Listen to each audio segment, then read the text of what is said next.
आज की इस क्लास में हम देखने वाले हैं मृदा विज्ञान यानी सॉइल साइंस। और सॉइल साइंस में क्या देखने वाले हैं? ऐसे प्रश्न देखने वाले हैं जो हमेशा परीक्षा में काफी बार आते हैं, घुमा फिराकर पूछे जाते हैं। तो उन्हीं प्रश्नों को आज हम डिस्कस करने वाले हैं। एक एक डिस्कस करेंगे, बहुत अच्छे से समझेंगे, ताकि यदि यहाँ से कोई प्रश्न आपके पेपर में आता है तो निश्चित ही है आपको ठीक से बन जाए और गलतियां ना हो। तो नमस्कार दोस्तों, मैं सचिन राय और आपके अपने YouTube channel PAT with Sachin में एक बार फिर से स्वागत है। आज की इस क्लास में हम ऐसे प्रश्नों के बारे में डिस्कस करने वाले हैं जो हमेशा परीक्षा में आते हैं। हालांकि जो है एक क्लास और हमने अपलोड किए हैं, उसमें भी बहुत सारे सॉइल साइंस के महत्वपूर्ण प्रश्न हैं। तो वो प्रश्नों को समझने के लिए आप जो है इसका जो है फर्स्ट में देखिए, वो प्लेलिस्ट में अपलोड है। तो चलिए हम एक एक करके स्टार्ट करते हैं। सबसे पहला प्रश्न क्या है कि रेतीली अंश का मुख्य गठन है। रेतीली अंश का मुख्य गठन है यानी जो रेतीली मिट्टी पाई जाती है, तो जो रेत वाला अंश है उसका खनिज क्या होता है? तो उसका खनिज क्या होता है? क्वार्टर्स होता है। क्या होता है? क्वार्टर्स होता है। फिर अगला प्रश्न क्या है? पृथ्वी की पटल पर सबसे प्रमुख खनिज कौन है? पृथ्वी की पटल में सबसे प्रमुख खनिज है फेल्सपार, और वो कितना होता है? 48% होता है। हालांकि बहुत सारे खनिज के बारे में हमने देखे थे, क्योलिनाइट देखे थे, मोंटी मोरिलोनाइट देखे थे, वर्मिकुलाइट देखे थे। ये सारे खनिजों के बारे में हम अध्ययन कर चुके हैं कि इनकी प्रकृति कैसी रहती है, अविस्तारी रहती है क्या विस्तारशील रहती है। इसके बारे में भी हमने पिछला वीडियो में डिस्कस किया। अब एक प्रश्न हमारे सामने जो बहुत महत्वपूर्ण है वो क्या है कि भारतीय मृदाओं में मुख्य पोषक तत्व में सबसे ज़्यादा कमी खालिस्तान पाई जाती है। यदि हम भारतीय मृदा में देखें तो पोषक तत्व हालांकि 17 होते हैं, तो जो प्रथम पोषक तत्व होते हैं एनपीके, तो भारतीय मृदा में नाइट्रोजन की जो है कमी हमेशा पाई जाती है। इसलिए हम उस कमी को पूर्ति करने के लिए यूरिया यानी नाइट्रोजन धारी उर्वरक का उपयोग करते हैं। फिर एक प्रश्न यहाँ पर रह गया था, कौन सा था कि कौन सी दलहनी फसलें वातावरण से नाइट्रोजन का फिक्सेशन नहीं के बराबर करती है। हालांकि ये राजमा जो है दलहनी फसल है, लेकिन इसमें जो है ऐसे नूडल्स नहीं पाए जाते जिसमें कि जो है नाइट्रोजन को एकत्रित करने वाले जीवाणु उसमें सहजीवी के रूप में रह सके। इसलिए यह जो है नाइट्रोजन का स्थिरीकरण करने में असक्षम होती है। जबकि अधिकांश भारतीय मृदा में किस सूक्ष्म पोषक तत्व की ज़्यादा कमी पाई जाती है? तो अधिकांश जो भारतीय मृदा में यदि हम प्राथमिक पोषक तत्व की हम बात करें तो हमने देखे थे नाइट्रोजन की कमी होती है, लेकिन सूक्ष्म पोषक तत्व यदि हम देखें तो जिंक की कमी पाई जाती है। किसकी कमी पाई जाती है? जिंक की। और जिंक एक ऐसा तत्व है जो फसलों के लिए, वैसे तो ग्रेमने कुल की फसलों के लिए बहुत ही ज़्यादा महत्वपूर्ण सूक्ष्म तत्व माना जाता है, विशेषकर धान और मक्का के लिए। धान और मक्का की फसल में यदि जिंक की कमी हो जाती है तो बहुत सारी व्याधियां उत्पन्न होने लगती हैं। फिर अगला क्या है? भारत में पहला निर्मित उर्वरक है। भारत में सबसे पहले बनाया गया निर्मित उर्वरक क्या है? एसएसपी। क्या है? एसएसपी, जिसे हम बोलते हैं सिंगल सुपर फास्फेट। यह एक ऐसा उर्वरक है जिसको सबसे पहले भारत ने निर्माण किया था। और इसमें कंटेंट क्या होता है? फास्फोरस की मात्रा 16% होती है, सल्फर की मात्रा 12% होती है, और कैल्शियम की मात्रा 18.6% होती है। तो ये है इसका संगठन। इतने 3 तत्व मिलकर यह एक उर्वरक तैयार किया जाता है कारखानों में, और यह जो है फसलों के लिए भी अच्छा माना जाता है। फिर क्या दिया है? ICAR द्वारा मिट्टी का वर्गीकरण कितने समूह में वर्गीकृत किया गया है? ICAR के द्वारा यानी इंडियन काउंसिल एग्रीकल्चर रिसर्च यानी भारतीय कृषि अनुसंधान परिषद के तहत मिट्टी को 8 समूह में बांटा गया है। और ये 8 समूह में ऐसा बनाया गया इनको कि किस मिट्टी में कौन सी फसल होगी और किस में उपजाऊ और कौन सी अनुपजाऊ है। इस हिसाब से देखते हुए इनको समूह में वर्गीकृत कर दिया गया, और इसी समूह के अनुसार ही फसलों का सिलेक्शन किया जाता है और खेती की जाती है, तभी जो है उत्पादन अच्छा मिलता है। पौधों पर लवणता का प्रतिकूल प्रभाव किस कारण बढ़ता है? पौधों पर लवणता का प्रतिकूल प्रभाव किस कारण बढ़ता है? पौधों पर जो लवणीय मिट्टी होने के कारण और वो लवड़ियाँ यदि ज़्यादा हो जाती है, लवड़ उसमें ज़्यादा हो जाते हैं उस मिट्टी में, तो पौधों पर क्या प्रभाव पड़ता है? तो पौधों पर जो है ऑस्मोटिक दबाव बढ़ जाता है। कौन सा दबाव बढ़ जाता है? ऑस्मोटिक। और ये ऑस्मोटिक दबाव के कारण ही पौधों की जो जैविक क्रिया है और रासायनिक क्रिया है, ये दोनों प्रभावित होती है, और इस कारण से जो है पौधों की वृद्धि रुक जाती है और उत्पादन घट जाता है।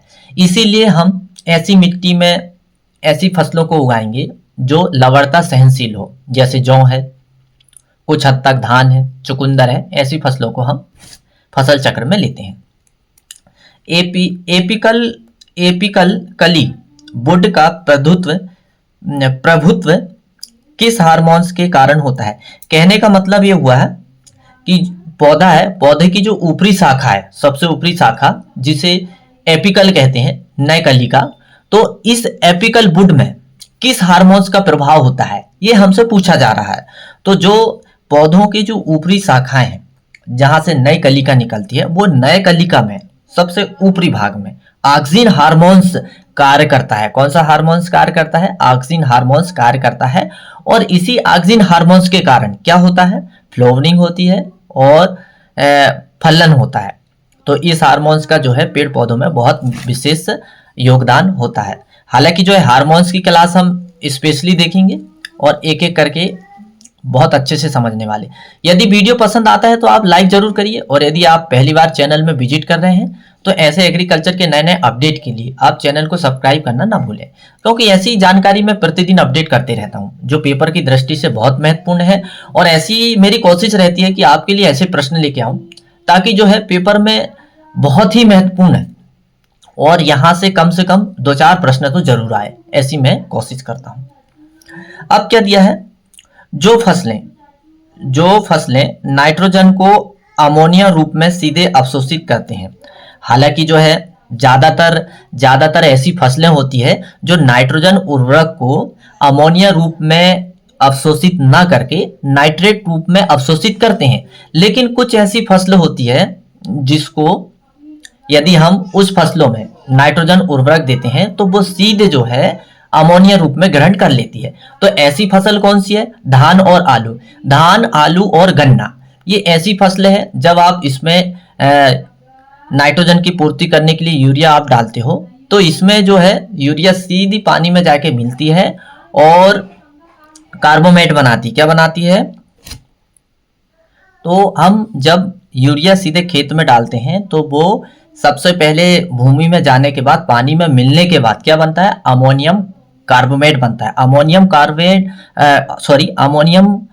कार्बोमेट यूरियस एंजाइम की उपस्थिति में बनता है। और जैसे यूरियस एंजाइम की उपस्थिति में ये क्रिया होती है और इसके बाद में नाइट्रेट में फिर ये बदला जाता है, और जैसे ही नाइट्रेट में बदला जाता है और पौधों को सीधा प्राप्त हो जाता है।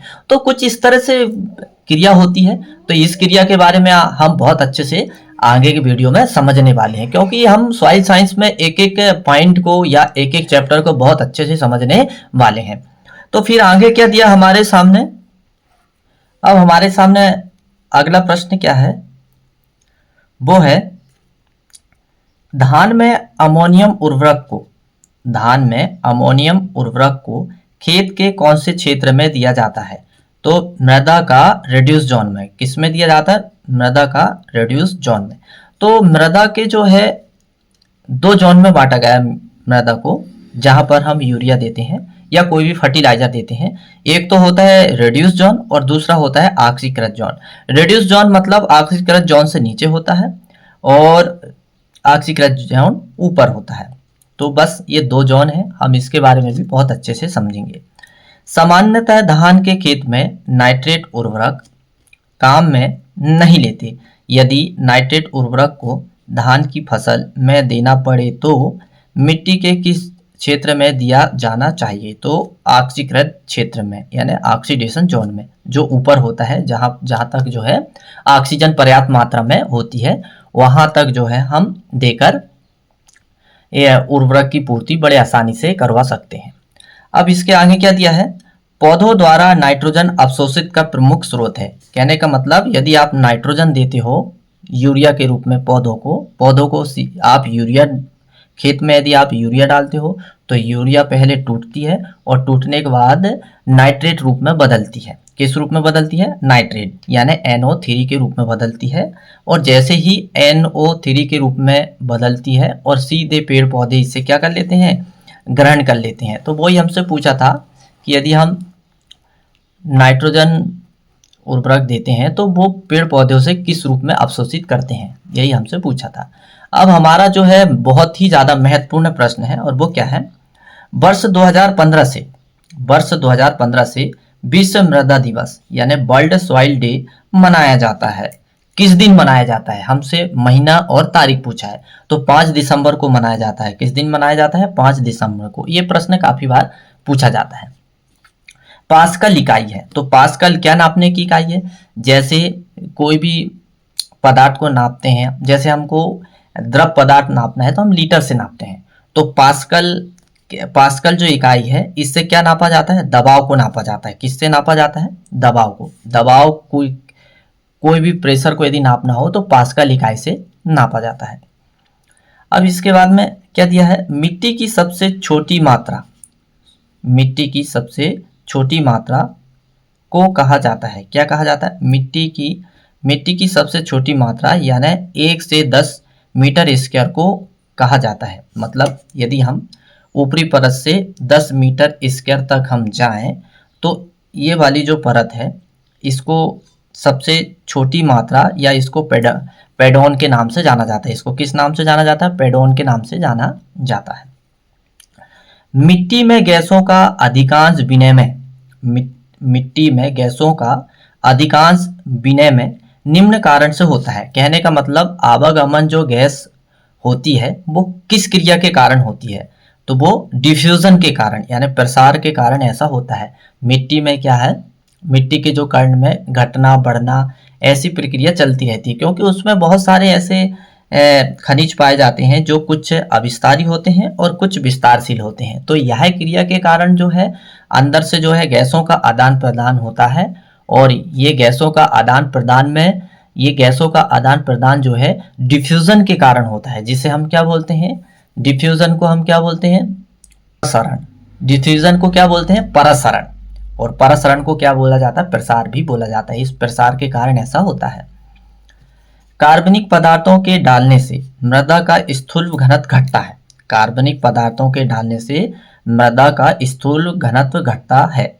क्या होता है? मृदा का स्थूल घनत्व घटता है। यदि हम मृदा की बुल्क डेंसिटी देखें, समान मिट्टी की बुल्क डेंसिटी देखें तो समान मिट्टी की बुल्क डेंसिटी जो होती है 1.33 ग्राम प्रति सीसी होती है। कितनी होती है? 1.3 ग्राम प्रति सीसी होती है, यानी 1.33 ग्राम प्रति सीसी होती है। क्या होती है? बुल्क डेंसिटी यानी स्थूल घनत्व। लेकिन हम कण घनत्व देखें तो मृदा का कण घनत्व कितना होता है? 2.65 ग्राम प्रति सीसी। 2.65 ग्राम प्रति सीसी होता है। ये दो प्रश्न काफी कंफ्यूजन के विषय होते हैं, तो आपको ध्यान रखना है कि मृदा का कण घनत्व अलग होता है और स्थूल घनत्व अलग होता है। तो मृदा का कण घनत्व यदि हम देखें जिसे पार्टिकल डेंसिटी बोलते हैं 2.65 ग्राम प्रति सीसी। स्थूल घनत्व जिसे बुल्क डेंसिटी बोलते हैं 1.33 ग्राम प्रति सीसी होता है। तो ये दो को आप बिल्कुल याद रखिए। लाल मिट्टी में प्रमुख मिट्टी का खनिज है, मतलब लाल मिट्टी का जो प्रमुख खनिज है वो क्या है? वो है केओलिनाइट। लाल रंग की मिट्टी में लाल रंग की उपस्थिति किस कारण से होती है? लाल मिट्टी में लाल रंग की उपस्थिति किस कारण से होती है? आयरन ऑक्साइड के कारण होती है। किस कारण होती है? आयरन ऑक्साइड के कारण। तो बस आज की क्लास में इतना ही। तो आप मुझे कमेंट्स करके बताइएगा कि आज की क्लास में आपको कितना समझ में आया और किस पॉइंट को समझने में दिक्कत हो रही है। तो आप मुझे ज़रूर बताइएगा, उसको मैं एक बार फिर से समझाने का प्रयास करूँगा। और यदि आप मेरे चैनल में पहली बार विजिट कर रहे हैं तो ऐसे इम्पोर्टेंट क्वेश्चन के लिए आप चैनल को सब्सक्राइब जरूर कर लें। और यदि वीडियो पसंद आता है तो लाइक ज़रूर करें, ताकि जो है मुझे जो है एक